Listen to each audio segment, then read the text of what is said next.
Hello. So first we are going to start off with the Carlisle Indian Industrial School. So here on the front it says, "Kill the Indian, save the man," which was a motto that was given by its founder, which we will circle back to later in the presentation. So to start off with some historical context, the school was founded and opened in 1879 during the Second Revolution as well as the Gilded Age. And to put it in simpler terms, the Gilded Age was when there was a lot of political corruption happening in the US, which really caused an uproar among the people of social and political policies that were being put in place for a quote-unquote better America. And an impact this had at the time was nativists and white Americans really wanted to quote unquote clean up the US and make it seem like they were living as one with the Native Americans to the outsiders. And here we have some pictures. On the left is a group of young Native Americans that were brought to the school. And on the right, I would like to say it as like a graduating group of them in front of the school. It wasn't a very big school. It kind of looked like a plantation, and there were about 1,000 students that would rotate every year. And next, to move on to our audience, so the picture down on the bottom is the founder, and his name was Richard Henry Pratt. He was an ex-general, and he was very involved with the military. And alongside working with the War Department, he decided that in order to have what they would see as a perfect America, they needed to ultimately wipe out the Native American culture. And by doing so, he would basically put European cultures over Native American culture. Specifically, he would take young Native American children and young adults from their parents, no matter the cost, whether it be sickness or disease, even if they fought him for it. He would still take them to the school and basically make them forget everything that they had learned or were taught up until this point, simply to integrate these European ideals into their mindsets. And a quote on the bottom that I wanted to add: "I like soldier life very much. It reminds me of school, only the drilling is longer." This was actually a real quote from one of the male students that they had at the school. And on top of having classes like ironing, cleaning, and cooking, that was very common for the young women to take, it was basically made into an army camp for the young boys and men that they would bring in. And here on the next slide, we just have a better picture of the school as well as the War Department staple. So just kind of narrowing down who was for and who was against the school.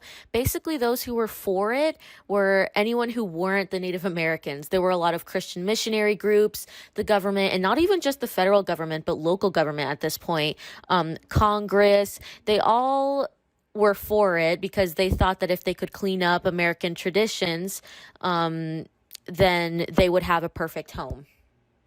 They were also convinced that if they started off young, they could teach the younger generations to teach their future generations how to integrate themselves into the white American culture.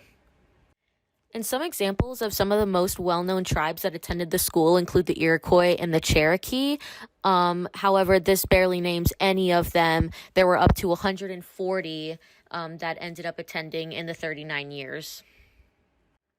Now, moving on towards the end, where we're talking about some main goals and the purpose of the school. On the bottom left, there's a picture of someone who does not seem like they're the same person, but this is actually a before and after photo from one of the students who went to the school. Since the school was open for nearly 4 decades, again, their main goal was to basically civilize the Native Americans and create a European nation within America. And sadly, they were willing to do this at any cost, which was taking away their traditions, their clothing, their songs, their stories.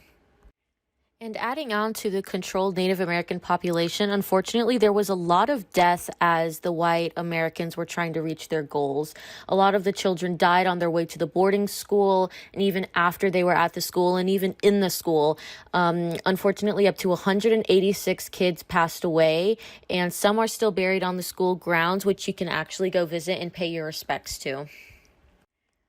And here on the next slide, we just have 2 really good pictures again. On the left, we have a very studious type of classroom where they're probably learning English and religion.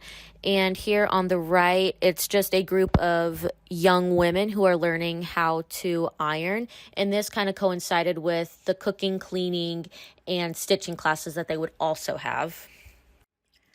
From the outside, it may seem as an educational standpoint, like something to try and help a culture, when in reality, it was doing quite the opposite. This school came from a racially motivated society and, unfortunately, as well as very corrupt politics and politicians. This time period was supposed to be about growth. Remember, this was during the Second Industrial Revolution in the Gilded Age, where people were supposed to be growing and learning from each other, not the other way around. The Carlisle Indian School really did create some past, present, and future effects.